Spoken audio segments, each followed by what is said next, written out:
মহান মে দিবসের অন্যতম নেতা ছিলেন আলবার্ট পার্সন্স। উনি বলেছিলেন যে আজকে তোমরা তোমাদের ক্ষমতার দর্পে আমাদেরকে আমাদের কণ্ঠ স্তব্ধ করে দিচ্ছ, কিন্তু এমন একদিন আসবে যেদিন শুধু আমাদের কণ্ঠ শোনা যাবে, তোমাদের কণ্ঠ শোনা যাবে না। প্রিয় সাংবাদিক বন্ধুগণ, গতকালও আমি বলেছি সবাইকে যে শ্রমজীবী কর্মজীবী মানুষের সবচেয়ে গৌরবের দিন মহান মে দিবস। 1886 সালে আমেরিকার শিকাগোর হে মার্কেটে শ্রমিক হত্যার যে ঘটনা, পয়লা মে না খালি তেসরা এবং চৌঠা মে, সেই ঘটনাকে কেন্দ্র করে সারা বিশ্বে মহান মে দিবস উদযাপন করা হয়। মহান মে দিবস, এই দিবসটাকে এইভাবে ঘোষণা করার, এটা ঠিক শ্রমিক আন্দোলনের পক্ষ থেকে এটা হয় নাই। প্যারিসে অনুষ্ঠিত ইন্টারন্যাশনাল সোশ্যালিস্ট ইউনিয়নের সেকেন্ড কংগ্রেসে এটাকে মে দিবস হিসাবে ঘোষণা করা হয়। শ্রমজীবী কর্মজীবী মানুষ এটাকে পালন করে। আমরা খুব বলার চেষ্টা করি, বোঝার চেষ্টা করি। আমাদের যারা শ্রমিক আন্দোলনের সহকর্মীরা আছেন, আমি সবসময় চেষ্টা করি তাদেরকে বলতে যে মে দিবসের শিক্ষাটা আসলে কি। এটা আসলে খালি মে দিবস বলে পালন করা কিছু আসে যায় না, এর শিক্ষাটা গ্রহণ করা দরকার আর কি। মহান মে দিবসের অন্যতম নেতা ছিলেন আলবার্ট পার্সন্স। তাকে ফাঁসি দেওয়ার আগে, মিথ্যা অভিযোগে ফাঁসি দেওয়া হয় তাদের, ওনাকে ফাঁসি দেওয়ার আগে দিয়ে উনি বলেছিলেন যে আজকে তোমরা তোমাদের ক্ষমতার দর্পে আমাদেরকে আমাদের কণ্ঠ স্তব্ধ করে দিচ্ছ, কিন্তু এমন একদিন আসবে যেদিন শুধু আমাদের কণ্ঠ শোনা যাবে, তোমাদের কণ্ঠ শোনা যাবে না। তাই হয়েছে। এখন সারা দুনিয়ার শ্রমজীবী মানুষের কণ্ঠে মে দিবসের শহীদদের কথা, মে দিবসের কথা, কিন্তু যারা সে সময় বিরোধিতা করেছিল তাদের আজকে চিহ্ন মাত্র নাই। কেউ মনে করলেও তাদেরকে ঘৃণার সাথে তাদের কথা মনে করে। সেখানে ব্যবসায়ী ছিল, সেখানে শিল্পপতি ছিল, সেখানে রাজনীতিবিদ ছিল, সেখানে সংবাদপত্রের মালিক ছিল, যারা জুরি বোর্ড করে এই নিরপরাধ শ্রমিক নেতাদেরকে ফাঁসি দেয়। আপনার একজন শ্রমিক নেতা, তাকে উনি গ্রেপ্তার হয় নাই, কিন্তু যখন যারা গ্রেপ্তার হয়েছে তাদের বিচার শুরু হয়েছে, তখন সেই শ্রমিক নেতা নিজে আদালতে হাজির হয়ে গেছে।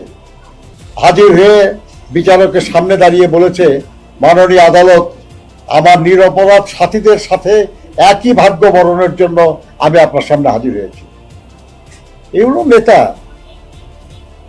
পালায়া যাওয়া নেতা হয় না। নিশ্চিত ফাঁসি জানে যারা তার সাথীদের সাথে একই শাস্তি বরণ করার জন্য হাজির হয়েছে, সেটা হলো নেতা। মে দিবস উদযাপন করি, অথচ আমাদের সহকর্মীদের জন্য আমরা ত্যাগ স্বীকার করতে রাজি হই না, তাহলে মে দিবস উদযাপনের কোনো মানে নেই। অতখানি মুখে বল নিয়ে বলতে হবে যে আমরা যা বলছি এটা সঠিক, আমরা ভুল বলি না। ওটা বলতে না পারলে শ্রমিক আন্দোলনের কোনো অর্থ হয় না। 1885 সালে সিদ্ধান্ত নিয়েছে শ্রমিক আন্দোলন যে আমরা 1886 সালের মে মাসের প্রথম দিনে আমরা গোটা উত্তর আমেরিকায় ধর্মঘট করব। একটা বছর ধরে তারা আন্দোলন গড়ে তুলেছে। ওই আন্দোলন চলাকালে কোনো জুতার কারখানার মালিক যদি 8 ঘন্টা দাবি মেনে নিয়েছে, তারা ওই জুতার নাম দিয়েছে 8 ঘন্টার জুতা। চুরুটের কারখানার মালিক মেনে নিয়েছে 8 ঘন্টা, ওই চুরুটের নাম 8 ঘন্টা চুরুট। এবং শ্রমিকরা ওই জুতা ছাড়া আর জুতা কিনতো না, শ্রমিকরা ওই চুরুট ছাড়া আর কোনো চুরুট কিনতো না। এটা হলো আন্দোলন গড়ে তোলা। গান গেয়েছে তারা, রাস্তায় রাস্তায় গান গেয়ে শ্রমিকদেরকে উদ্বুদ্ধ করেছে মে দিবসের আন্দোলনের জন্য। ওইরকম প্রস্তুতি সারা শ্রমিক আন্দোলন হয় না। এটা মনে রাখতে হবে শ্রমিক আন্দোলনের নেতা কর্মীদের, যদি সত্যি আমরা মনে করি যে মে দিবস আমাদের দিবস, এটা মনে রাখতে হবে সবাইকে। তো একটা জিনিস বলি আমি আপনাদেরকে, আমি আপনাদের সামনে এই কথা বলতেছি কেন, আমি মনে প্রাণে বিশ্বাস করি সংবাদপত্র, টেলিভিশন, অনলাইনে যারা কাজ করেন তারাও শ্রমিক, এবং তারা ট্রেড ইউনিয়নের আইনে রেজিস্টার তাদের সংগঠন। সাংবাদিকদের ইউনিয়ন শ্রম আইনে রেজিস্টার্ড। এক সময় সংবাদপত্রের প্রেস শ্রমিকদের ইউনিয়ন খুব শক্তিশালী ছিল, এখন তো সব অটোমেটিক হয়ে গেছে, প্রেসই নাই, কম্পোজিটারও নাই, তারপরে কিছু নাই, কিন্তু শ্রম আইনে রেজিস্টার্ড। আপনারাও শ্রমজীবী মানুষ, আপনাদের কাছে আমাদের অনুরোধ যে শ্রমজীবী মানুষের এই গৌরবের দিনটাকে সফলভাবে উদযাপনের ব্যাপারে আপনারাও দয়া করে সহযোগিতা করেন। আমার কাছে তো খুব আনন্দ লাগে, বিশেষ করে মে দিবসের অনুষ্ঠান করতে এসে এবারও এই খানিকক্ষণ আগে আমাদের সহকর্মীরা আমাদের সাথীদের সঙ্গে আলোচনা করে তারা নিজেরা চাঁদা দিয়ে ঠিক করেছেন যে কিভাবে এই সমাবেশটা করা যায়। যে পরিমাণ টাকা দরকার প্রায় সেই পরিমাণ টাকার প্রতিশ্রুতি অলরেডি আমরা পেয়ে গেছি, আমাদের কারো কাছে টাকার জন্য যেতে হবে না। এবং যে পরিমাণ জনসংখ্যার কথা বলা হচ্ছে, এটা মে দিবসের সমাবেশ করার জন্য এই জনসংখ্যা খুব কম না, যথেষ্ট। এবং এটা শুধু ঢাকা মহানগরে, আশেপাশের জায়গা থেকে আমাদের লোকরা আসবে শ্রমিক আন্দোলনের। প্লাস যেহেতু আমাদের দেশের প্রধানমন্ত্রী, আমাদের দলের চেয়ারম্যান জনাব তারেক রহমান প্রধান অতিথি, মহাসচিব বিশেষ অতিথি, এখানে তো ন্যাচারালি আমাদের দল, অঙ্গ দলের লোকরা, আরো অন্যান্য তারাও আসবে। কাজে আল্লাহর মেহেরবানি আমরা আশা করছি যে একটা বিশাল সমাবেশ সেদিন অনুষ্ঠিত হবে। তবে একটা জিনিস খালি হিসাব করে বলি, শ্রমিক আন্দোলনের নেতা যারা, আমরা একটু আগে দেখতেছিলাম অনলাইনে যে ঢাকা মহানগরীর জনসংখ্যা হলো 2,53,00,000-এরও বেশি, 2,53,00,000-এরও বেশি। এই ঢাকা মহানগরের জনসংখ্যা সবই তো শ্রমিক না, কিন্তু যদি বলেন শ্রমজীবী কর্মজীবী মানুষ যারা ট্রেড ইউনিয়ন করতে পারে, হিসাব করলে মোটামুটি এর অর্ধেক হয়ে যাবে, তাই না? হবে না?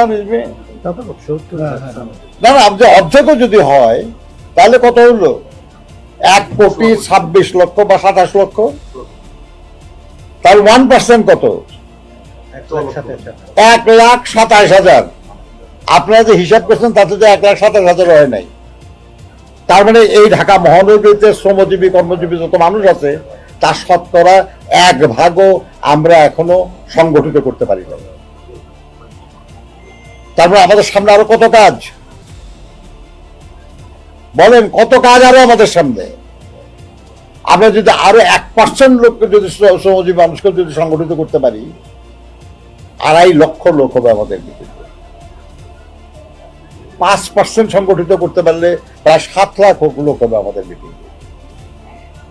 ভাবতে পারেন কত সম্ভাবনা আমাদের সামনে। শ্রমিক আন্দোলনের সামনে সম্ভাবনা কত বেশি। আমি আপনাদের একজন মুরব্বী হিসাবে বলি যে এই মে দিবস উপলক্ষে শপথ নেন যে যতজন শ্রমিক আমাদের আছে, অন্তত আগামী 1 বছরে আমরা আরো ততজন শ্রমিককে সংগঠিত করব, এবং এরপরের মে দিবসে 2.5 লাখ লোক হবে শ্রমিক দলের পক্ষ থেকে। শুধু কি পারবেন? কি মহানগর এই প্রেসিডেন্ট সাহেব, এই আরেক সেক্রেটারি সাহেব, আরেক প্রেসিডেন্ট কই, সুমন কই, কি পারা যাবে? কি পারা যাবে? শুধু মহানগরের প্রেসিডেন্ট সেক্রেটারিকে বললাম, পসিবল। আর ওটা পারেন যদি, তাহলেই মে দিবস উদযাপন। আর মে দিবস উদযাপন তো এটা আনুষ্ঠানিকতা। ঠিক আছে, আলহামদুলিল্লাহ।